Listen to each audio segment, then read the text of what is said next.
ஆண்டவரே நீர் எங்களோடு கூட பேசுவீங்க. இந்த வருட கடைசி வாரத்தில் கூட நாங்கள் வந்திருக்கிறோம்ப்பா. எங்களுக்கு தேவையான வார்த்தையை கர்த்தர் தந்து நீங்க நடத்துங்க. இந்த உன்னத சமூகத்துக்குள்ளாய் உங்களை தாழ்த்தி சமர்ப்பிக்கிறோம். இயேசுவின் நாமத்தில் பிதாவே. அல்லேலூயா. ஆதியாகமம் 39ஆம் அதிகாரத்தை படித்துக் கொள்வோம். 7ஆம் வசனத்திலிருந்து ஒரு சில வசனங்களை நான் வாசிக்கிறேன். சில நாள் சென்ற பின்பு அவனுடைய எஜமானின் மனைவி யோசேப்பின் மேல் கண் போட்டு என்னோட சயனி என்றார். அவனோ தன் எஜமானுடைய மனைவியின் சொல்லுக்கு இணங்காமல் அவளை நோக்கி, இதோ வீட்டில் என்னிடத்தில் இருக்கிறவர்களில் யாதொன்றை குறித்தும் என் ஆண்டவன் விசாரியாமல் தமக்கு உண்டான எல்லாவற்றையும் என் கையில் ஒப்புவித்திருக்கிறார். இந்த வீட்டிலே என்னிலும் பெரியவன் இல்லை. நீ அவருடைய மனைவியா இருக்கிறபடினால் உன்னை தவிர வேறொன்றையும் அவர் எனக்கு விலக்கி வைக்கவில்லை. இப்படி இருக்க நான் இத்தனை பெரிய பொல்லாங்குக்கு உடன்பட்டு தேவனுக்கு விரோதமாய் பாவம் செய்வது எப்படி என்றார். அவள் நித்தம் நித்தம் யோசேப்போட இப்படி பேசிக்கொண்டு வந்தும் அவன் அவளுடைய சயனிக்கவும் அவளுடைய இருக்கவும் சம்மதிக்கவில்லை. இப்படி இருக்கும்போது ஒரு நாள் அவன் தன் வேலையை செய்வதற்கு வீட்டுக்குள் போனான். வீட்டு மனிதர்கள் ஒருவரும் வீட்டில் இல்லை. அப்பொழுது அவள் அவனுடைய வஸ்திரத்தை பற்றி பிடித்து என்னோட சயனி என்றாள். அவனோ தன் வஸ்திரத்தை அவள் கையிலே விட்டு வெளியே ஓடி போனான். அவன் தன் வஸ்திரத்தை அவள் கையிலே விட்டு வெளியே ஓடி போனதை அவள் கண்டபோது அவள் தன் வீட்டு மனிதரை கூப்பிட்டு, பாருங்கள், எபிரேய மனுஷன் நம்மிடத்திலே சரசம் பண்ணும்படிக்கு அவனை நமக்குள் கொண்டு வந்தார். அவன் என்னோட சயனிக்கும்படி இடத்தில் வந்தான். நான் மிகுந்த சத்தமிட்டு கூப்பிட்டேன். நான் சத்தமிட்டு கூப்பிடுகிறதை அவன் கேட்டு தன் வஸ்திரத்தை இடத்தில் விட்டு வெளியே ஓடி போய்விட்டான் என்று சொன்னான். அவனுடைய எஜமான் வீட்டுக்கு வருமளவும் அவனுடைய வஸ்திரத்தை தன்னிடத்தில் வைத்திருந்து அவனை நோக்கி, நீ நம்மிடத்தில் கொண்டு வந்த அந்த எபிரேய வேலைக்காரன் சரசம் பண்ணும்படிக்கு என்னிடத்தில் வந்தான். அப்பொழுது நான் சத்தமிட்டு கூப்பிட்டேன். அவன் தன் வஸ்திரத்தை என்னிடத்தில் விட்டு வெளியே ஓடி போனான் என்றான். உம்முடைய வேலைக்காரனுக்கு இப்படி செய்தான் என்று தன் மனைவி தன்னோட சொன்ன வார்த்தைகளை எஜமான் கேட்ட பொழுது அவனுக்கு கோபம் உண்டது. யோசேப்பின் எஜமான் அவனை பிடித்து ராஜாவின் கட்டளையால் காவலில் வைக்கப்பட்டவர்கள் இருக்கும் சிறைச்சாலையிலே அவனை ஒப்புவித்தான். அந்த சிறைச்சாலையில் அவன் இருந்தான். கர்த்தரோ யோசேப்போட இருந்து அவன் மேல் கிருபை வைத்து சிறைச்சாலை தலைவனுடைய தயவு அவனுக்கு கிடைக்கும்படி செய்தார். சிறைச்சாலை தலைவன் சிறைச்சாலையில் வைக்கப்பட்ட யாவரையும் யோசேப்பின் கையிலே ஒப்புவித்தான். அங்கே அவர்கள் செய்தது எல்லாவற்றையும் யோசேப்பு செய்வித்தான். கர்த்தர் அவனோடு இருந்தபடினாலும் அவன் எதை செய்தாலும் அதை கர்த்தர் வாய்க்கப்படினபடினாலும் அவன் வசமாயிருந்த யாதொன்றை குறித்து சிறைச்சாலை தலைவன் விசாரிக்கவில்லை. வித்தியாசமான ஒரு சப்ஜெக்ட் எடுத்து பார்க்கிறோம். இந்த யோசேப்பு அவன் பிறந்த வீட்டில் இருக்கும் பொழுது உண்மையுள்ளவனா இருந்தான். அவனை குழியில தூக்கி போட்டாங்க. அவன் ஒரு இடத்துல வித்து போட்டாங்க. அங்கேயும் அவன் உண்மையா இருந்தான். அடுத்து அவன் சிறைச்சாலையில போட்டாங்க. அங்கேயும் உண்மையா இருந்தான். அடுத்து அரண்மனைக்கு கொண்டு போனாங்க. அங்கேயும் உண்மையா.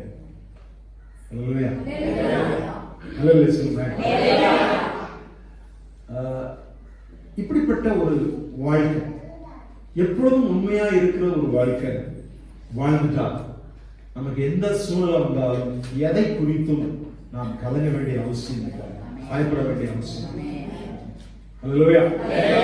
சமயத்துக்கு ஏற்ற மாதிரி நம்ம நடக்கணும்னு நினைச்சா தான் நமக்கு பிரச்சனை. எந்த சமயத்தில் நான் உண்மையா இருக்கிறேன்னா நாம் எதை குறித்தும் கவலைப்பட வேண்டிய அவசியம். 2020 முடிய போகுது. 2030 முடிஞ்சு 40 முடிஞ்சு 50 முடிஞ்சாலும் நம்ம கவலையப்பட வேண்டாம்.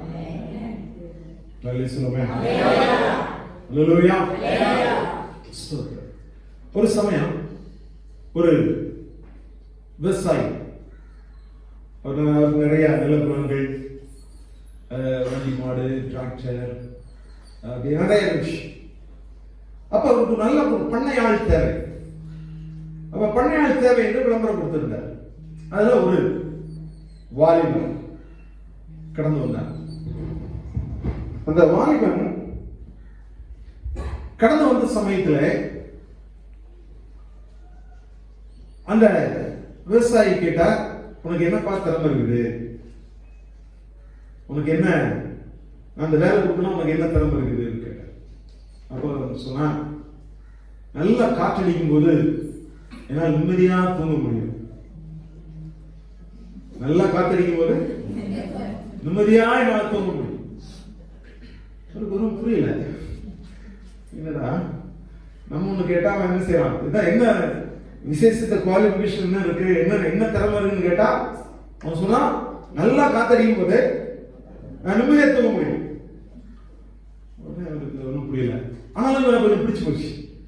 சரி அப்படின்னு சொல்லி அவனுக்கு ஒரு வேலை கொடுத்து அவனுக்கு ஒரு ஒப்பந்தம் பண்ணி, சரி இவ்வளவு சம்பளம் இதெல்லாம் சொல்லி அவனை வேலைக்கு சேர்த்துக்கிட்டான். சில நாட்கள் ஆனது. இரவுல ஒரு பயங்கரமான புயல் காற்று. உடனே இந்த விவசாயியும் அவருடைய மனைவியும் பரபரக்க எந்திக்கிறாங்க. எந்திரிச்சு, என்ன எவ்வளவு பயங்கரமான புயல் அடிக்கிற, என்ன ஆகுமோ, மாடுகளுக்குள்ள என்ன ஆகுமோ, அவங்க ரொம்ப இது பண்றாங்க. இங்க வந்து பார்த்தா நல்லா தூங்கிட்டு இருக்க, நல்லா தூங்கிட்டு இருக்கான். நல்ல சவுண்ட் ஸ்லீப், நல்ல தூக்கம், கொரட்டை விட்டு தூங்குற. இங்க புயல் பயங்கரமா விழுந்து. ஆனா அடுத்து பார்த்தா அங்கே மாடுகள் எல்லாம் சூப்பரா இருக்குது. எல்லாம் அப்படியே என்ன செய்யப்பட்டிருக்குன்னா, நல்லா அதான் இடத்துல இருந்து எல்லாம் அந்த மாட்டு குட்டைகள் எல்லாம் அடைக்கப்பட்டிருக்கிறது. டிராக்டர் இருக்கிற அந்த கேரேஜ் எல்லாம் அது நல்லா சாத்தப்பட்டு எல்லாமே சேஃப்டியா இருந்துச்சு. அப்ப எவ்வளவுதான் புயல் அடிச்ச பிற்பாடும் அங்க ஒரு ஆடு மாடுகளுக்கு ஒரு பிரச்சனை இல்லை, அதே போல அங்க இருக்க எந்த ஒரு பொருளுக்கும் பிரச்சனை இல்லை. இந்த மனிதன் எல்லாவற்றையும் நேர்த்தியாய் அதனுடைய காரியத்தை தெளிவா செய்துட்டு அவன் தூங்குறான். அல்லேலூயா.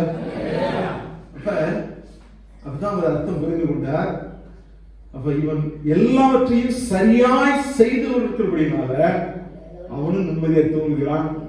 எல்லாம் அமைதியா, எவ்வளவு புயல் அடிச்ச பாடம் எல்லாம் பாதுகாப்பாக இருக்கிறது. அவனுக்கு புயலே வந்தாலும் ஆடு மாடுகளோ மற்ற எதுவுமே சேதம் இல்லாத அளவுக்கு அவன் எல்லாவற்றையும் நேர்த்தியாய் அவன் செய்தான், பராமரித்து வைத்து விட்டான். இப்ப நல்லா தூங்குறான். அப்ப அவன் சரியா பராமரிக்கலனா ஒரு காற்று அடிக்கும் போது என்ன செய்யணும், ஐயோ என்னமா என்ன ஆகுமோ, அங்க என்ன ஆயிருமோ, இப்படி என்ன செய்யணும், பதட்டப்பட்டு கொண்டிருக்கணும். அப்ப இன்றைக்கு ஒரு கிறிஸ்தவ வாழ்க்கையில ஒரு பதட்டம் இல்லாத ஒரு வாழ்க்கை நமக்கு தேவை. அதற்கு ஒரு உண்மையாக இருக்கக்கூடிய ஒரு காரியங்கள் இன்றைக்கு நம்ம அதுக்காக என்ன செய்கிறோம், யோசேப்பை குறித்து நம்ம கொஞ்சம் எளிமையாய் நாம் பார்க்க இருக்கிறோம். அல்லேலூயா. இந்த யோசேப்பு வாழ்க்கையில எத்தனையோ காரியங்கள் வந்துச்சு. அவன் என்ன செய்தான், உண்மையா இருந்தான். தன் தகப்பன் வீட்டில் உண்மையா இருந்தான். தன்னோடு பிறந்த சகோதரர்கள் அவர்கள் துன்மார்க்கமாய் ஜீவனம் பண்ணினார்கள். அவர்கள் தகப்பனுடைய பொருளையே அவர்கள் என்ன செய்தாங்க, தவறாய் பயன்படுத்தினார்கள். பலவிதமான காரியங்கள் செய்தார்கள். இதையெல்லாம் அங்கே இருக்கும் பொழுதும் தன் தகப்பனத்தில் வந்து சொன்னான், நம்ம அண்ணங்க இப்படிலாம் பண்ணிட்டு இருக்கிறாங்க அப்படியெல்லாம் என்ன செய்தான் சொன்னான். அப்ப இதெல்லாம் அவர்களுக்கு வேதனையை உண்டாக்கினது. ஆனா இவன் உண்மையா இருந்ததுனால ஒரு வல்லமை உடையவனாய் காணப்பட்டான். அல்லேலூயா. அல்லேலூயா. ஒரு 3 காரியத்தை நாம் வேகமா இன்னைக்கு தியானிக்கிறோம். முதலாவதாக இவன் எப்ப உண்மையா இருந்தான்னா, சோதனைகள் வரும் பொழுது, டெம்டேஷன், சோதனைகள் வரும் பொழுது, சோதனை வந்த போதிலும் அவன் உண்மையா இருந்தான். அல்லேலூயா. அல்லேலூயா. அப்ப யோசேப்பு ஒரு அழகான ஒரு வாலிபன். அப்ப அப்படிப்பட்ட ஒரு வாலிபனுக்கு பல பிரச்சனைகள் வந்துச்சு. அவன் அடிமையாய் போன இடத்துல அவன் உண்மையாய் இருந்தபடினால, அவன் அடிமையாய் போன இடத்துல கூட அதை தன் சொந்த குடும்பமாய் பார்த்து அங்க எந்த பிரச்சனைகள் இருந்தாலும், ஒரு சிலர் என்ன செய்வாங்க, வேலைக்கு போற இடத்துல அது மாற்றாந்தை மனப்பான்மையில இவங்களுக்கு என்ன லாஸ் ஆனா நமக்கு என்ன அப்படிப்பட்ட எண்ணத்துல இருப்பான். ஆனா இவன் அதையும் தன்னுடைய குடும்பத்தை போல அவன் கரிசனையோடு கூட பார்ப்பான். அப்ப அப்படி பார்த்த பொழுது அந்த இடத்துல அவன் உயர ஆரம்பித்தான். எல்லாவற்றையும் உயர்த்தி வைத்த பிற்பாடு அங்கே எஜமானுடைய மனைவி இவன் மேல் கண் வைத்து அவள் என்ன செய்தாள்? பல காரியங்களை அவள் செய்ய முயற்சி பண்ணாள். இவனுக்கு இந்த எஜமானுடைய மனைவி மூலமாக ஒரு டெம்டேஷன், ஒரு சோதனை கடந்து வர ஆரம்பித்தது. இந்த சோதனை அன்றை கவனித்துக் கொள்ளுங்கள். சோதனை முதலாவது சாத்தானால் வரக்கூடியது. நம்மை அழிக்க முடியாது, நம்மை திசை திருப்ப முடியாது, நம்ம உண்மையா இருக்கக்கூடாது என்று சொல்லி வரக்கூடிய காரியங்கள். இந்த கடைசி வாரத்தில் வந்திருக்கிறோம். இந்த வருடத்திலே எத்தனையோ விதமான சோதனைகள் நம்முடைய வாழ்க்கையிலே கடந்து வந்திருக்கலாம். இந்த சோதனைகள் மத்தியில நம்ம எப்படி இருக்கிறோம்? பலவிதமான சோதனை. இது நான் ஒரு காரியத்தை எடுத்து நான் பேசுகிறேன். ஆனால் இதை போன்ற எத்தனையோ விதமான சோதனைகள் நம்முடைய வாழ்க்கையில கடந்து வரும். இந்த சோதனைகள் கடந்து வரும் பொழுது என்ன செய்ய வேண்டும்? 1:6 சொல்லப்பட்டிருக்கிறது, வேசித்தனத்திற்கு விலகி ஓடுங்கள். மனுஷன் செய்கிற எந்த பாவமும் சரீரத்திற்கு புறம்பாய் இருக்கும். வேசித்தனம் செய்கிறவனோ தன் சுயசரத்திற்கு விரோதமாய் பாவம் செய்கிறான்.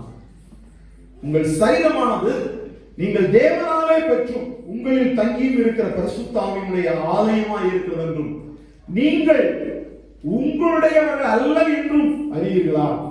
கிரயத்துக்கு கொள்ளப்பட்டீர்களே, ஆகையால் தேவனுக்கு உடையவர்களாய் ஆகிய உங்கள் சரீரத்தினாலே உங்கள் ஆவியினாலும் தேவனை மகிமைப்படுத்த. இந்த சரீரத்தினால தேவனை நாம் மகிமைப்படுத்த.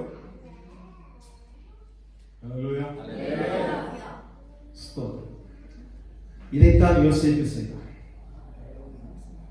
யோசேப்பு கண்காணாத இடத்துல இருக்கும். தன்னுடைய பெற்றோர் இருக்கிற இடத்துக்கும் அவன் இருக்கிறதுக்கும் சம்பந்தமே இல்லை. அவனை பார்த்து அவனிடத்தில் அவன் ஏதாவது தவறு செய்தான்னா அவன் வீட்டுல சொல்வதற்கு அப்படின்னு ஆட்கள் இல்லை. அவன் எப்படினாலும் இருந்து கொண்ட முடியும். ஆனால் அவன் அப்படி இருக்கல. தன் சரீரம் இது தேவனால் கொடுக்கப்பட்டது, இது கர்த்தருக்கு பரிசுத்தமானது, அவர் கிரயத்துக்கு வாங்கிவிட்டார் என்ற அந்த சிந்தனை அவனுக்கு இருந்தது. 2:22 அன்றையும் பாலியத்துக்குரிய இச்சைகளுக்கு நீ விலகி ஓடி சுத்த இருதயத்தோட கர்த்தரை தொழுது கொள்கின்ற நீதியும் விசுவாசத்தையும் அன்பையும் சமாதானத்தையும் அடையும்படி நாடு.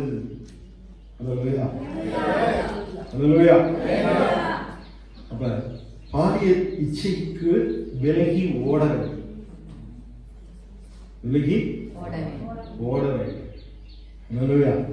இப்ப எந்த வயசுனாலும் இந்த இப்படிப்பட்ட இச்சைகள் கடந்து வரும்.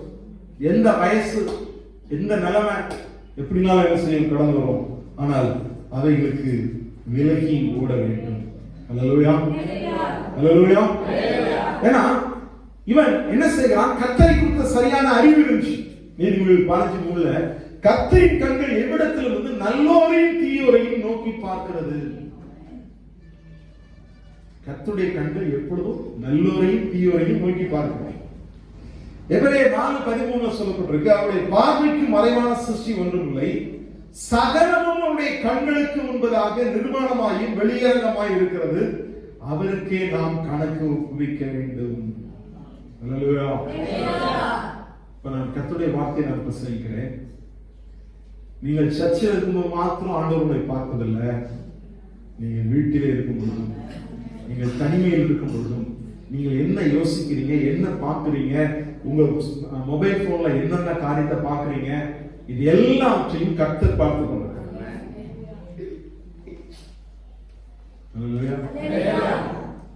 இந்த அநேக வெளிப்பிரகாரமாய் மற்றவர்களுக்கு முன்பதாய் தன்னை யோக்கியனாய் காண்பிப்பதற்கு அநேகர் இருக்கிறார்கள். ஆனால் தன் அந்தரங்கத்தில் யாரும் காணாத சமயத்தில் நாம் எப்படி இருக்கிறோம்? கர்த்தரை பார்த்து கொண்டிருக்கிறார் என்ற அந்த உணர்வு யாருக்கு இருக்கிறது? அவர்கள் தான் எந்த சமயத்தில் உண்மையா இருக்கிறார். அல்லேலூயா. பாருங்க, என்ன காரியங்கள் வந்தாலும் அது வெளிப்பட்டு விடும். என்ன செஞ்சிடும்? என்ன காரியங்கள் வந்தாலும் வெளிப்பட்டு விடும். இன்னைக்கு ஒரு தவறு செஞ்சுட்டு ஓடி ஒழிய முடியாது, மறைக்க முடியாது, மூடி வைக்க முடியாது, அது வெளிப்பட்டே ஆகும். அல்லேலூயா. ஒரு நாள் திருடன் 14 திருடன் ஒரு நாள் ஆகட்டும். அல்லேலூயா. பல நாட்கள் அவங்க கண்ண மறைச்சாச்சு, இவங்க கண்ண மறைச்சாச்சு.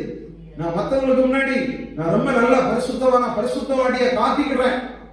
இதெல்லாம் வேலைக்கு ஆகாது. அது நிச்சயமாய் வெளிப்பட்டு விடும்.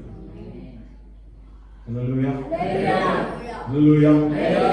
நான் ஒவ்வொன்றை குறித்து கணக்கு ஒப்பிக்கிறேன். கர்த்தரை பார்த்து கொண்டிருக்கிறார். நம்முடைய நடைகளை பார்த்து கொண்டிருக்கிறார். நம்முடைய எண்ணங்களை பார்த்து கொண்டிருக்கிறார். நாம் ஆலயத்தில் உட்கார்ந்து கொண்டே நாம் தவறானதை சிந்திக்க முடியும். நம் எண்ணங்களை கர்த்தர் பார்க்கிறார். அல்லேலூயா. ஸ்தோத்திரம். இந்த போத்திபாருடைய மனைவி அவள் ஒரு அழகான பெண், நல்ல வசீகரமானவள், அதிகமாய் அவள் மேக்கப்லாம் நல்லா போட்டிருக்கிறவள். ஆனாலும் இவனுடைய வாழ்க்கையில இந்த யோசேப்பு ஒரு பவுண்டரி தனக்கு நான் வைத்திருக்கிறான். அல்லேலூயா. ஒரு தேவ மனிதன் என்ன செய்யணும்? ஒரு தேவனை அறிந்தவர்கள் என்ன செய்யணும்? தனக்குன்னு ஒரு பவுண்டரி. எப்படி நான் வாழ்கிற வாழ்க்கை அல்ல, இப்படித்தான் வாழ வேண்டும் என்று சொல்லி நம்மை சுற்றிலும் ஒரு வட்டம் போட்டு வைத்திருப்பது ரொம்ப நல்லது. அல்லேலூயா. பவுல் சொல்கிறார், எல்லாவற்றையும் அனுபவிக்க அதிகாரம் இருக்குது, ஆனா எல்லாம் அது தகுதியாகிறார். அப்ப நான் எந்த இடத்துல எப்படி இருக்கணும், நடக்கணும், பேசணும், என்ன காரியத்தை செய்யணும், எனக்கு அந்த ஒரு பவுண்டரி போட்டு வச்சிருந்தான். அப்ப என்னதான் விதமான காரியங்கள் கடந்து வந்தாலும் இது உண்மையா இருந்து அப்படின்னால இவனுக்கு ப்ரொமோஷன் இவனை தேடி வந்தது, உயர்வுகள் தேடி வந்தது. இவன் உயர்வை தேடி போகல, ஆனா உண்மையா இருந்தது நிமித்தம் உயர்வுகள் தேடி வந்தது. காரணம், இவனுக்கு எந்த விதமான குறைகள் இல்லை, எந்த விதமான காரியங்கள் செய்யவில்லை. அதே போல இவன் நான் ரொம்ப யோக்கியன், நான் ரொம்ப உண்மையான ஆளு அப்படின்னு அவன் நிரூபிக்கிறதுக்கு அவன் என்ன செய்ய முயற்சி பண்ணல. நான் ரொம்ப சரியான ஆள் அப்படின்னு சொல்லிக் கொண்டிருக்கல, மாத்திட்டி கொண்டிருக்கல. கர்மையானவர்களே, நான் நிற்கிற இவனும் விழுந்து விடாதபடி எச்சரிக்கையா இருக்கிறான் என்று 1 Corinthians 10:12 சொல்லப்பட்டிருக்கு. நிற்கிற நாம் விழுந்து விடாதபடி எச்சரிக்கையா இருக்கிறோம். இங்கே இந்த போத்திபாருடைய மனைவி இவனை பிடிக்க பிளான் பண்ணார். இவனோடு கூட விபச்சாரம் பண்ண வேண்டும் என்பதில் அவள் குறியாயிருந்தாள். காரணம் என்னன்னா, சத்துரு அவள் மூலமாய் செயல்பட்டு இவனுடைய அந்த உண்மைத்தன்மையை குலைத்துவிட வேண்டும், உண்மைத்தன்மையை குலைத்துவிட வேண்டும் என்று சொல்லி இப்பேற்பட்ட காரியங்கள் கடந்து வர ஆரம்பித்தது. ஆனால் அவன் ரொம்ப ஸ்ட்ராங்கா இருந்தான். எந்த சூழ்நிலையிலும் நான் தேவனை பார்த்து கொண்டிருக்கிறார், இந்த பொல்லாங்கு நான் செய்ய மாட்டேன் என்பதில் உறுதியாக இருந்தான். அல்லேலூயா. அல்லேலூயா. அப்ப இவனுக்கு நல்ல புத்தி, இவனுக்கு குறுகலான புத்தி இல்ல, நல்ல புத்தி இருந்தபடினால இவன் என்ன செய்தான்? நற்புத்தி தயை உண்டான். துரோகிகளுடைய வழியும் கரடு முரடாக. நீதிமொழி 13:15 சொல்லப்பட்டிருக்கு. நற்புத்தி தயை உண்டான். இவனுக்கு நல்ல புத்தி இருந்தனால இவனுக்கு எல்லாருடைய கண்களில் தயை உண்டாச்சு. அல்லேலூயா. இப்ப இவன் என்ன செஞ்சிருக்கலாம்? நான் நல்லா தானே இருந்தேன், இவங்க தான் பண்ணாங்க, ஆனால் நான் இடம் கொடுத்துட்டேன் அப்படின்னு என்ன செஞ்சிருக்க முடியும்? சொல்லியிருக்க முடியும். ஆனால் அவன் அந்த சோதனைக்கு இடம் கொடுக்கவில்லை. அல்லேலூயா. யாக்கோபு 1:13 சொல்லப்பட்டிருக்கு, சோதிக்கப்படுற எவனும் நான் தேவனால் சோதிக்கப்படுறேன்னு சொல்லாதிருப்பானாக, தேவன் பொல்லாங்கினால் சோதிக்கப்படுகிறவர் அல்ல, ஒருவரையும் அவர் சோதிக்கிறவரும் அல்ல. அந்த சோதனை தேவனால் வருவது அல்ல. அப்ப எப்பவுமே என்ன செய்யும்? அது சாத்தானால் வருது. சாத்தானால் வருகிறது. யாக்கோபு 1:14 சொல்லப்பட்டிருக்கு, அவனவன் தந்தன் சுய இச்சையினால் இழுக்கப்பட்டு சிக்குண்டு சோதிக்கப்படுகிறான். பின்பு இச்சையானது கர்ப்பம் தரித்து பாவத்தை பிறப்பிக்கும், பாவம் பூரணமாகும் போது மரணத்தை பிறப்பிக்கும். நல்லவையா? அப்ப இச்சை தேவனால் வருவதில்லை, அவன் நம்முடைய சுய இச்சையினால் இழுக்கப்பட்டு அவன் சோதிக்கப்படும். தன்னுடைய காரியம் அதுல இழுக்கப்படுகிறான். பாருங்க, வேத தெளிவாக சொல்லப்பட்டது, மனசருக்கு நேரிடுகிற சோதனை என்று வேறே சோதனை உங்களுக்கு நேரிடவில்லை. சொல்லுவாங்க, எனக்கு வந்த சோதனை வேற யாருன்னா அனுக்க மாட்டாங்க. என்ன சோதனை? மனசருக்கு நேரிடுகிற சோதனை எல்லாம் உங்களுக்கு வரல. உங்கள் திராணிக்கு மேல தேவன் சோதிப்பதற்கு இடம் கொடுக்க மாட்டார். அல்லேலூயா. சோதனையை தாங்கத்தக்கதாக, சோதனையோடு கூட தப்பிக்கொள்ள முடியாது போக்கையும் உண்டாக்குவார். அல்லேலூயா. தேவன் நமக்காக ஒரு சோதனை சோதிக்கப்படும் பொழுது, அது பிசாசினாலோ நம்முடைய உள்ளத்திலிருந்தே சோதிக்கப்பட்டாலும் அதில் தப்பிக் கொள்ளக்கூடிய ஒரு வழியை கர்த்தர் நமக்கு உண்டு பண்ணுகிறார். அல்லேலூயா. அல்லேலூயா. இந்த யோசேப்பு அந்த சோதனைகள் ஏற்படும் பொழுதும் அவன் தன்னை காத்துக் கொண்டான். நல்ல போராட்டத்தை போராடினான். அவன் விசுவாசத்தை காத்துக் கொண்டான். முதலாவது சோதனை.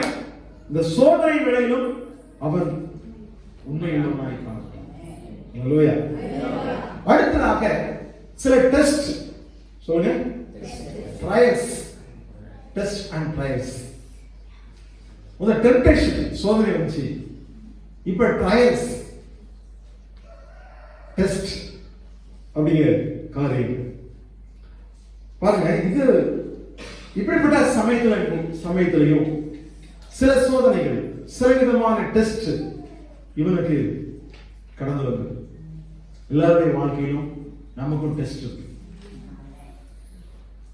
டெஸ்ட் தான் நம்ம உயர்த்தக்கூடியது. அப்ப எல்லாரும் நம்ம பார்க்கும்போது நல்லா இருக்குதான். ஆனா பரீட்சைக்கு நின்னால் தான் நாம் எப்படி படிச்சிருக்கிறோம், எப்படி நம்ம பாஸ் ஆகும் தெரியும். நமக்கு பிரச்சனையே வரலன்னா எல்லாரும் சூப்பர், எல்லாரும் சூப்பர். நல்ல நண்பர்களை எப்படி கண்டுபிடிக்கிறது?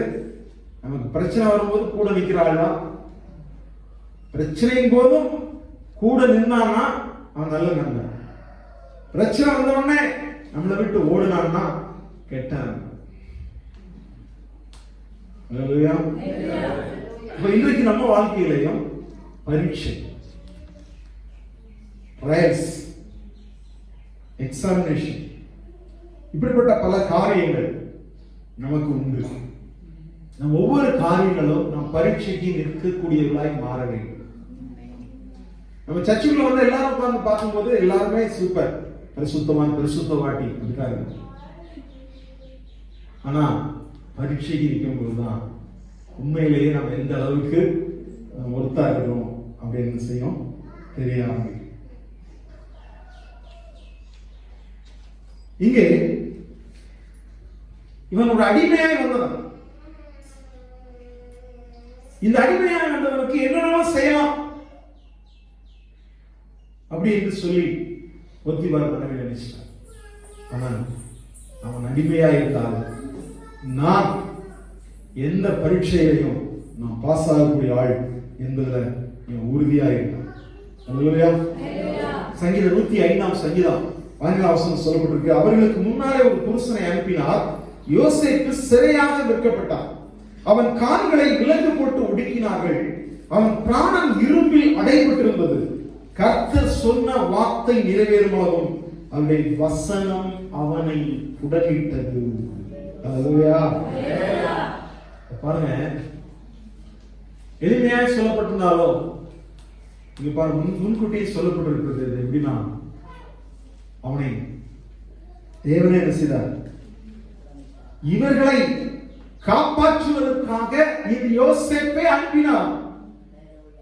அவன் சிறையாக வைக்கப்பட்டார். அவன் கால்களை விலங்கு போட்டு ஒடுக்கினார்கள். அவன் பிராணம் இரும்பில் அடைபட்டது. பரீட்சைங்கிறது சாதாரணமான காரியம் இல்ல. ஸ்தோத்திரம்.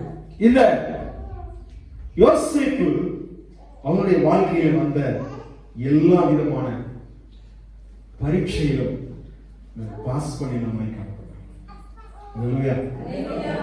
இயேசு கிறிஸ்துவின் வாழ்க்கையிலையும் அவர் பரீட்சைக்கு நின்றார். அவர் நெருக்கப்பட்டும் ஒடுக்கப்பட்டும் இருந்தார். ஆனாலும் தம்முடைய வாயை அவர் திறக்கவில்லை. அடிக்கப்படும்படி கொண்டு போகிற ஒரு ஆட்டுக்குட்டியை போலவும், தன்னை மயிர் கத்தரிக்கிறவர்களுக்கு முன்பாக சத்தமிடாது இருக்கிற ஆட்டை போலவும் அவர் தன்னுடைய வாயை திறவாது இருந்தார். பாருங்க, இவன் அநியாயமாக குற்றச்சாட்டப்படுகிறான். இவன் என்ன செஞ்சிருக்க முடியும்? இவன் வாயை திறந்து தனக்காக வழக்காடி இருக்க முடியும். நான் இப்படி இல்லை, இப்படிப்பட்டவன் இல்லை என்று சொல்லி தன்னுடைய நியாயத்தை அவன் சொல்லி இருக்க முடியும். அவன் என்ன செய்யல? சொல்லல.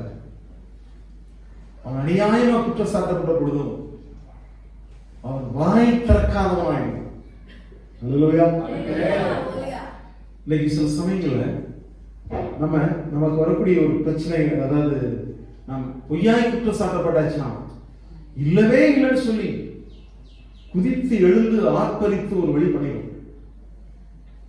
வேதம் சொல்லுகிறது, உங்க வாழ்க்கையில நீங்கள் இல்லாததை சொல்லும்போது, நீங்கள் குற்றச்சாட்டு செய்யாததை குறித்து குற்றச்சாட்டப்படும் பொழுது மகிழ்ந்து களி கூறுவேன்னு சொல்லப்படுகிறது.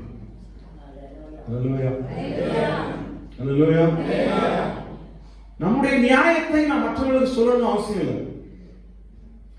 நான் உண்மையுடன் தான் சொல்லி சத்தத்து மேல் சொல்லணும் அவசியம் இல்லை. நம்முடைய நியாயங்கள் எல்லாம் தேவனுடைய கருத்தில் இருக்கிறது. அப்ப எத்தனை பேர் என்ன காரியங்களை குறைத்து பேசினாலும் நாம் அவர் எல்லாருக்கும் பதில் சொல்லி நான் உண்மையுள்ளானதான் நேர்மையுள்ளானதான் அப்படி சொல்ல வேண்டிய அவசியம் இல்லை. கர்த்தர் அதை விளங்க பண்ணுவார். அப்ப இந்த பரீட்சை நம்ம வாழ்க்கையில வரலாம், இல்லாதது நம்ம வாழ்க்கையில சொல்லப்படலாம். ஆனால் நாம் அதுக்காக என்ன கஷ்டப்படணும் அவசியம் இல்லை. கர்த்தர் நமக்காக எல்லாத்தையும் செய்கிறார். 1 Corinthians 2:4 உங்கள் விசுவாசம் மனுஷனுடைய ஞானத்தில் அல்ல தேவனுடைய பலத்திலே இருக்கும்படி.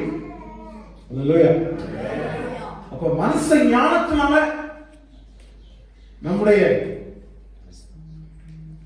விசுவாசம் இருக்கணும் அவசியம் இல்லை.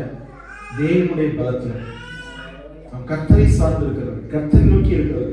கர்த்தர் எனக்காக யாருமே செய்ய முடியும். அப்ப என்னை அவர் நியாயம் தீர்க்கிறார் அவர்தான். என்னை நல்லவன் என்று சொல்லக்கூடிய அவர்தான். என்னுடைய உண்மையை வெளிப்படுத்துகிறவர் அவர்தான். மற்றவர்கள் என்னை நல்லவன் சொன்னதுனால எனக்கு ஒரு நன்மை கிடைக்க போவதில்லை. அவருடைய வாய் சொல்லும். பரீட்சைக்கு இருக்கும்போது வாய் திறவாமல் இருந்தார். இயேசு கிறிஸ்து வாய் திறவாமல் இருந்தார். யோசேப்பு வாய் திறவாமல் இருந்தார். இன்னைக்கு நம்முடைய வாழ்க்கையில கூட நாம் பாறைகள் வரலாம், பிரச்சனைகள் வரலாம். நல்லது செஞ்சிட்டு இருக்கும் போதுதான் பொல்லாது செஞ்சவங்க ஒரு பழி வரலாம். இவன் அவ்வளவு உண்மையா இருக்கிறவன் மேலதான் அபாண்டமான பழி வந்துச்சு. அபாண்டமான பழி வந்துச்சு. அவன் அன்போடு ஏற்றுக்கொண்டான், சகித்துக் கொண்டான், அதுக்கேற்ற தண்டனையை வாங்கிக்கொண்டான். அவன் உண்மை என்ன செய்யல. பாருங்க, அடுத்தது இவன் செய்யாத குற்றத்திற்கு மிகப்பெரிய தண்டனை, சிறை தண்டனை கிடைச்சு. என்ன கிடைச்சு? சிறை தண்டனை கிடைச்சு. அங்கேயும் உண்மையா சிறையிலும் உண்மையா இருக்கும். சொல்லப்பட்டிருக்கிறது. சிறைச்சாலைக்கு போன பொழுதும் கர்த்தர் அவனோடு இருந்தார். அல்லேலூயா, அல்லேலூயா. The Lord was with Joseph. யோசேப்போடு கூட கர்த்தர் இருந்தார்.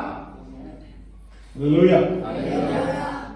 தேவன் தன்னுடைய இரக்கத்தை அவன் மேல் காண்பித்தார். அங்கே உள்ள சிறைச்சாலை அதிகாரிகளுடைய கண்களிலே அவனுக்கு தைரியம் உண்டு பண்ணினார். அல்லேலூயா. பாருங்க, இன்னைக்கு நம்ம மனுஷனுடைய வாழ்க்கை குறுகினது. யோபுல சொல்லப்பட்டிருக்கு, பாதாள உள்ள ஸ்திரீலத்தில் பிறந்த மனுஷன் வாழ்நாள் குறுகினவனும் சஞ்சலம் நிறைந்தவனுமாயிருக்கிறார். யோபு 5:7 சொல்லப்பட்டிருக்கிறது, அக்கினி பொறிகள் பறக்கிறது போல மனுஷன் வருத்தம் அனுபவிக்க பிறந்திருக்கிறான். இப்ப நமக்கு வருத்தம், மனுஷன்னா வருத்தம் வரும். என்ன செய்யணும்? வருத்தம் வரும். அக்கினி பொறிகள் மேலே பறக்கிறது போல மனுஷன் வருத்தம் அனுபவிக்க பிறந்திருக்கிறான். எனக்கு வருத்தமே வரல அப்படின்னா நம்மகிட்ட ஏதோ சம்திங் ராங். அல்லேலூயா. யோவான் 16:33 இயேசு சொல்லுகிறார், என்னிடத்தில் உங்களுக்கு சமாதானம் உண்டாகும் பொருட்டு இவைகள் உங்களுக்கு சொன்னேன். உலகத்தில் உங்களுக்கு உபத்திரம் உண்டு, ஆனாலும் திடன் கொள்ளுங்கள், நான் உலகத்தை ஜெயித்தேன். உலகத்துல நமக்கு உபத்திரம் உண்டு, வேதனை உண்டு. எனக்கு உபத்திரமே வரக்கூடாது அப்படின்னு இருந்தா அது வேதனையான காரியம். நமக்கு உபத்திரம் வந்தாலும் அது நன்மைக்கு எதுவாய் மாற்றும். அன்றியோட தீர்மானத்தை அழைக்கப்பட்ட அடுத்த அன்பர்களுக்கு சகலமும் நன்மைக்கு எதுவாய் நடைபெறும். அல்லேலூயா, அல்லேலூயா. நல்ல மனுஷனுடைய நடைகள் கர்த்தரால் உறுதிப்படும். உடைய வழியின் மேல் கர்த்தர் பிரியமாயிருக்கிறார். 2 கொரிந்தியர் 4:17 மேல் காணப்படுகிறவர்கள் அல்ல, காணப்படாதவைகளை நோக்கி இருக்க நமக்கு அதி சீக்கிரத்தில் நீங்கும் லேசான நம்முடைய உபத்திரவம் மிகவும் அதிகமான நித்திய கன மகிமையை உண்டாக்குகிறது. அல்லேலூயா, அல்லேலூயா. ஆதலால் இக்காலத்து பாடுகள் இனி நம்மிடத்தில் வெளிப்படும் மகிமைக்கு ஒப்பிடத்தக்கவைகள் அல்ல என்று எண்ணுகிறேன். இப்ப இன்றைக்கு நாம் இந்த உலகத்துக்காக மாத்திரம் நாம் வாழ்கிறவர்களாக இருப்போம் என்றால் நாம் பரிகதிக்கப்படத்தக்கவர்களாக இருப்போம். நாம் அவமானங்களை சகிக்கும், நிந்தைகளை சகிக்கும், நல்லது செஞ்சும் நன்மை செய்தும் பாட அனுபவிக்கும். என்ன செய்யணும்? நன்மை செய்தும் பாட அனுபவிக்கும். உன்னுடைய வாழ்க்கையில நன்மை செய்தான், உண்மையா இருந்தான், உத்தமமா இருந்தான், அவனுக்கு தேவையில்லாத பழி சுமத்தப்பட்டுச்சு, கொடூரமான தண்டனை கொடுக்கப்பட்டுச்சு, அங்கும் அவன் அமைதியா இருந்தான். அதை அப்படியே ஏற்றுக்கொண்டான். என்ன செய்தான்? ஏற்றுக்கொண்டான். இந்த வருஷ கடைசியில் வந்துருக்கோம் அந்த வாழ்க்கையில நமக்கு சோதனை வரட்டும், ட்ரையல்ஸ் வரட்டும், ட்ராஜடி, ஒரு அநீதியான காரியம் நம்ம வாழ்க்கையில் வரட்டும், ஒரு தீமையான காரியம் வாழ்க்கையில் வந்தாலும் நாம் சந்தோஷமா இருந்து கட்டுவோம். கர்த்தர் நம்மை பார்த்துக் கொண்டிருக்கிறார். உண்மையை யோசித்து இந்த பாதையில கடந்து வரும்போது அவனுக்கு வேதனை தான், அவனுக்கு வருத்தம் தான். அவன் சிரித்துக் கொண்டு இருக்கிறது, வருத்தத்தை அனுபவித்தான். ஆனால் அந்த கொஞ்ச கால பாதைகள் பின்பு அவருடைய வாழ்க்கையிலே பிராண மகிமை உண்டாக்கி அந்த தேசத்துக்கே ஒரு பெரிய மனிதனாய் மாறினார். இன்னைக்கு நாம் எந்த காரியத்தை எவ்வளவு சகிச்சு இருக்கிறோமோ, இந்த நாளைக்கு ஒரு நல்ல செய்தி உங்களுக்கு சொல்ல விரும்புகிறேன். நீங்கள் உண்மையாக இருப்பது, உண்மையாக இருந்து பாடுபட்டும் நீங்கள் உண்மையாக இருக்கும் பொழுது கர்த்தர் நிச்சயமாக இந்த உயர்வை சீக்கிரத்தில் கொண்டு வரப்போம். 2021 சில காரியங்கள் நீங்கள் பட்ட பாடுகளுக்கான மகிமை உண்டாகும். அல்லேலூயா, அல்லேலூயா. நீங்கள் எந்த அளவுக்கு பாடலை சகித்தீர்களோ, நீங்கள் நன்மை செய்து பாட அனுபவித்தீர்களோ, அதுக்கேற்ற பலனை கர்த்தர் தரப்போகிறார். நம்ம எந்த புயல் வந்தாலும் கவலைப்பட வேண்டிய அவசியம் இல்லை. உண்மையா இருக்கும்போது, நம்முடைய வேலைகள்ல சரியா இருக்கும்போது, கர்த்தருக்கு முன்பாக சரியா இருக்கும்போது நாம் கவலைப்பட வேண்டிய அவசியம் இல்லை.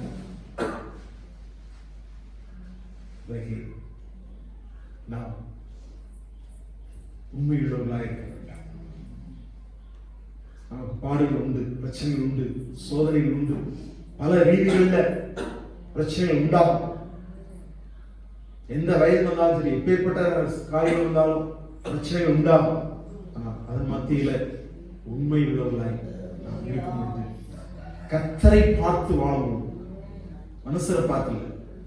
நீங்க சர்ச்சைக்கு வந்துருக்கிறோம், மற்றவங்க நமக்கு என்ன சொல்றாங்க, இதை விட்டுருங்க, கர்த்தரை பார்த்து கொண்டிருக்கிறார், கர்த்தருக்கு முன்பாக நான் இருந்து கொண்டிருக்கிறேன். இந்த உணர்வு இந்த நாட்கள்ல இதுவரை நீங்கள் கர்த்தரை பார்க்காமல் இருப்பீர்கள். இந்த நாட்கள் நீங்கள் கர்த்தரை பார்க்க வேண்டிய நாட்கள். இன்றைக்கு ஒருவேளை நீங்கள் தேவனை நோக்கி நீங்க பார்க்கலன்னா உங்க வாழ்க்கையில சில காரியங்கள் கடந்து வரலாம். அடிக்கடி கடிதங்கள் தன் பிடரியை கடினப்படுத்துகிறது, சடுதில் சகாயமின்றி நாசம். இன்றைக்கு ஏதோ உற்சாகப்படுத்துற வார்த்தை மட்டும் பாஸ்டர்ட்ட கேட்கணும் அப்படி என்னெல்லாம் மாறும். எவ்வளவு கடினமான வார்த்தைகளை பேசினாலும் அது எனக்கு நன்மையா இருக்கும். வேதத்தின் வசனங்கள் நம்மளை குத்தி கிழிக்கும் போதும் அது அப்படியே என்ன செய்யணும், நமக்கு சந்தோஷமா இருக்கும். சிலருக்கெல்லாம் கடித்துக் கொள்வதெல்லாம் அவங்களால தாங்க முடியவில்லை. இன்னைக்கு கடித்துக் கொள்வது தாங்காம சபை விட்டு சபை போறவங்க இருக்கிறாங்க. இன்றைக்கு நாம் கடிந்து கொள்வதை சகிக்கிறவர்களாய், நமக்கு பாடுகள் உண்டு, பிரச்சனைகள் உண்டு, சோதனைகள் உண்டு. நாம் பரீட்சைக்கு நின்று ஆக வேண்டும், தீமையை சகிக்க வேண்டும், அதன் மத்தியிலும் உண்மையாக. அப்பொழுது தேவன் நமக்கு ஒரு மேன்மையான கிரீடத்தை கற்று வைத்திருக்கிறார்.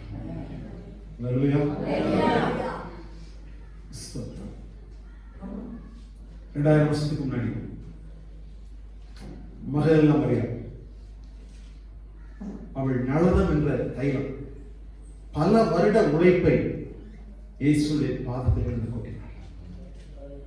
காரணம், நான் பாவியாய் வாழ்ந்தேன், இவர் என்னை மன்னித்தார், என்னை அங்கீகாரம் உள்ளோட மாற்றியிருக்கிறார். நான் என் வாழ்க்கையை அவர் பாதத்தில் ஒப்புக் கொடுக்கிறேன் என்று சொல்லி, நான் கடந்த காலத்தில் தவறு செஞ்சிட்டேன் உண்மைதான், ஆனால் எனக்கு மறுபடியும் ஒரு வாழ்க்கையை கொடுத்துட்டார், மன்னித்து என்னை ஏற்றுக்கொண்டு விட்டார் என்று சொல்லி அவள் அந்த நாளிலும் திருந்தி வாழ்ந்தி கடைசி வரை திருந்தி நம்மளாயிருக்கலாம். இப்ப இந்த செய்தியை இப்ப கேட்டிருக்கிற நீங்க யோசேப்பு குறித்து தியானிக்கும் பொழுது நம்முடைய வாழ்க்கையில எப்படிப்பட்ட நிலைமை, யோசேப்பு போன்ற வாழ்க்கை நமக்கு இருந்துச்சுன்னா ஒரு சந்தோஷம் நமக்கு வரும். இல்ல விழுந்து போன வாழ்க்கை இருந்திருந்தா மரியாளுக்கு ஒரு மன்னிப்பு கொடுத்தது போல இன்றைக்கும் மன்னிப்பதற்கு இயேசு ஆயத்தமாக. இந்த நாளில் இந்த 2020 கடைசி வாரம், இந்த வாரத்தோடு கூட நம்ம வாழ்க்கை புதுப்பிக்கப்பட மறுபடியுமாய் எந்த தவறுகள் உள்ளே இருக்கக்கூடாது. இனி வாழ்க்கை கொஞ்சம் இனி நம்முடைய வாழ்க்கை குறுகிறது, அந்த ஒரு எண்ணத்தோடு கூட நம்ம வாழ ஆரம்பித்தோம். தேவனுக்கு உண்மையா இருக்காது.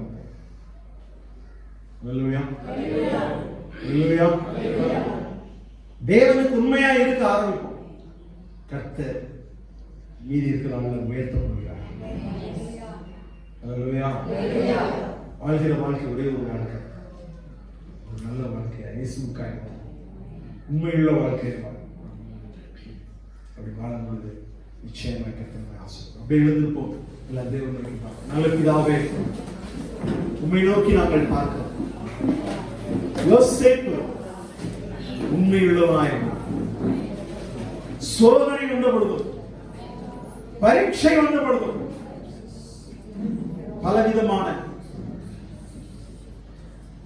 வேதனைகள் கடந்து வந்த பொழுதும், சிறைச்சாலையே வந்த பொழுதும் அவன் உண்மை உள்ளவனாகவே இருந்தான். நான் நல்லது செஞ்சு எனக்கு பாடு கிடைச்சிருச்சே, அப்ப கெட்டது செஞ்சே பாட அனுபவிச்சுக்கலாம் அப்படி அவன் ஒருபோதும் இல்லவே இல்லை. அவன் கடைசி வரை அவன் நன்மை செய்து பாட அனுபவிப்பதிலும் சந்தோஷம் உள்ளவனாய் காண. அருமையான தேவனுடைய பிள்ளை, நீ நன்மை செய்து உனக்கு பாடுகளா? கவலைப்படாதே, கர்த்தர் உன்னை பார்த்துக் கொண்டிருக்கிறார். ஒரு நோக்கத்தோடு கூட உன்னை நடத்தி கொண்டிருக்கிறார். உன்னை ஒரு மிகப்பெரிய விசாலமான இடத்துல, ஒரு மேன்மையான இடத்திற்கு கொண்டு வருவதற்கு தேவனுடைய திட்டம் இருக்கிறது. அவன் அப்படி போன பாதையில தேவனை பார்த்துக் கொண்டிருக்காரை குறித்து ஒரு திட்டம் வைத்திருக்கிறார் என்று சொல்லி யோசித்து அறியல. பின்னாட்கள்ல சங்கீதத்தை தெளிவாக சொல்லப்பட்டிருக்கிறது. தேவன் யோசேப்பு குறித்து ஒரு பெரிய திட்டத்தை வைத்து அவன் என்ன செய்தார்? அவனை கொண்டு சென்றார். அருமையானவர்களே, உங்க வாழ்க்கையில் இப்படிப்பட்ட நெருக்கங்கள், காரியங்கள், அவமானங்கள், நிந்தைகள், பல விதமான சோதனைகள், பரீட்சைகள் வந்திருக்கும் என்றால் நீங்க களி கூற ஆரம்பிங்க. இயேசு பாடுகளை சகித்தவர், பரீட்சைக்கு நின்றவர், அவர் நெருக்கப்பட்டவர், நொறுக்கப்பட்டவர். ஆமென். நாளிலே ஸ்தோத்திரம். உங்களுடைய வாழ்க்கையிலும் நெருக்கங்கள் வரலாம், நொறுக்கங்கள் வரலாம். தேவன் நம்மை தூக்கி எடுக்கிறார், நம்மை பார்க்கிற தேவன். நெருக்கத்தின் மத்தியிலே விசாலத்தை ஏற்படுத்துகிறது. இப்பொழுது அழுகிற நீங்கள் பாக்கியவான், பின்பு ஆறுதல் அடைவீர்கள். எப்பொழுதுமே ஒரு ஆறுதல் மட்டுமே நீங்க கேட்டுட்டு இருந்தீங்கன்னா அது வேதனையான காரியம். இன்னைக்கு நம்முடைய இருதயத்தோடு கர்த்தர் பேசுகிறார். உங்க சரீரம் தேவனுக்கு மிகுந்தது, அது பரிசுத்தமானது. நீங்கள் உங்களுக்கு சொந்தமானவர்கள் அல்ல, நீங்கள் கிரயத்தில் கொல்லப்பட்டிருக்கிறீர்கள். நீங்கள் இயேசுவின் இரத்தத்தினால் விலைக்கு வாங்கப்பட்டிருக்கிறீர்கள். உங்கள் சரீரத்தினாலும் ஆவியினாலும் தேவனை மகிமைப்படுத்தியாக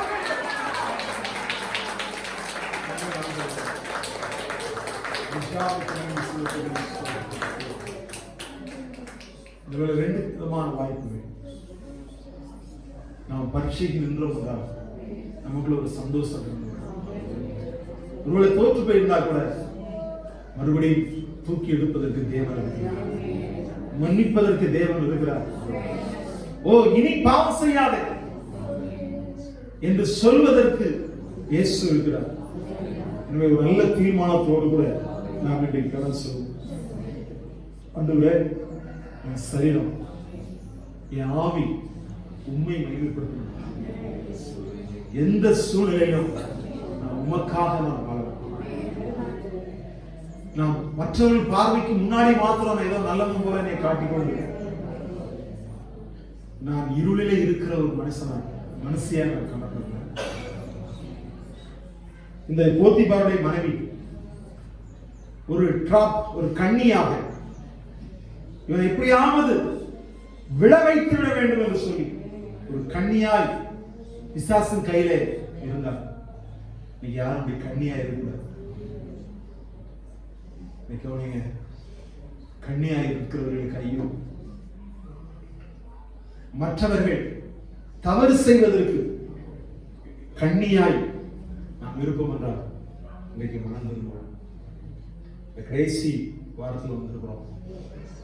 ஒரு புதிய ஆண்டுக்குள்ள நம்ம போகிறோம். நாம் தெளிக்கப்பட்ட இதயத்தோடு கூட நாம் தேவ சமூகத்தில் நாம் காணப்படுவோம். நமக்கு சில காரியம் உணர்த்தப்பட்டதென்றால் நாம் சிந்தையிலே பாவங்களை உடையவர்களாக இருப்போம்னா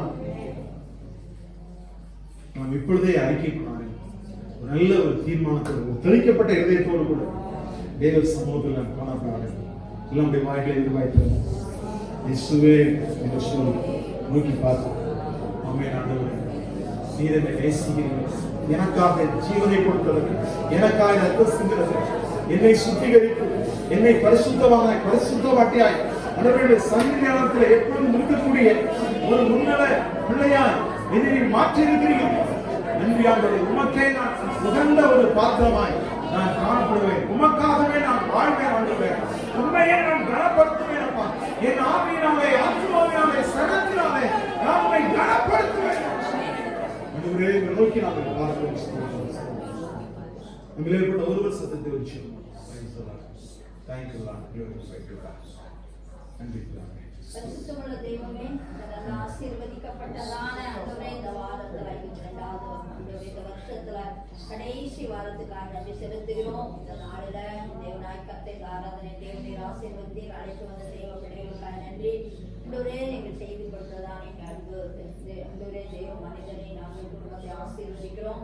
நல்ல ஆண்டவரே, யோசேப்பை குறித்ததான ஒரு நல்ல காரியத்தை தேவன் ஆண்டவரே அப்பா எங்களோடு பேசினீர். சோதனை நேரத்திலும் பரீட்சை நேரத்திலும் நாங்கள் உண்மையாய் இருந்து தேவனுடைய அப்பா ராஜ்யத்துக்கு மகிமையாய் வாழத்தக்கதாக உதவி செய்ய எத்தனை கஷ்டங்கள் பாடுகள் வந்தாலும் நாங்கள் உண்மை உள்ளவர்களாய் இருந்து ஆண்டவரே அப்பா நாங்கள் சாட்சியுள்ள வாழ்க்கை யோசேப்பை போல உயர்த்தணும்னா நம்ம குடும்பத்துல எங்களோட கிராமங்கள்ல ஒரு ஸ்தோத்திரம் நாங்க செய்யற வேலையில உண்மையுள்ளவர்களாய் இருந்து இருக்கிற ஸ்தலத்துல தேவனை உயர்த்துகிற தெய்வமாய் இருக்கிற அப்படின்னா நமக்கு நன்றி. நாங்க கன்னியா இருக்க கூடாது ஆண்டவரே. ஆண்டவரே நமக்கு ஸ்தோத்திரம். அப்பேற்பட்ட எண்ணங்களுக்கு கூட இருந்தா இந்த வேலையில அப்ப அந்த சிறை எண்ணெய் அந்த இருளின் எண்ணங்களை எங்களுக்கு எடுத்து போடுங்க. எங்களை முழுமையாய் நாங்கள் அர்ப்பணிக்கிறோம். தொடர்ந்து நீர் என்னோடு இருப்பீராக. இயேசு கிறிஸ்து மூலமாக கொஞ்சம் நல்ல பிதாவே. ஆமென். ஆத்துமாவே கர்த்தரை ஸ்தோத்திரி, என்னுள்ளே அவரை ஸ்தோத்திரி. என் ஆத்துமாவே கர்த்தரை ஸ்தோத்திரி. நம்முடைய கர்த்தராகிய இயேசு கிறிஸ்து கிருபையும் பிதாவாகிய தேவனுடைய அன்பும் பரிசுத்த ஆவியானவருடைய அன்பின் ஐக்கியமும் நாம் அனைவரோடு கூட இன்னும் சதா காலம் இருப்பதாக. ஆமென். அல்லேலூயா. அல்லேலூயா. கர்த்தர் ஸ்தோத்திரம். வாழ்த்துக்கள். ஒரு சொற்காருங்க.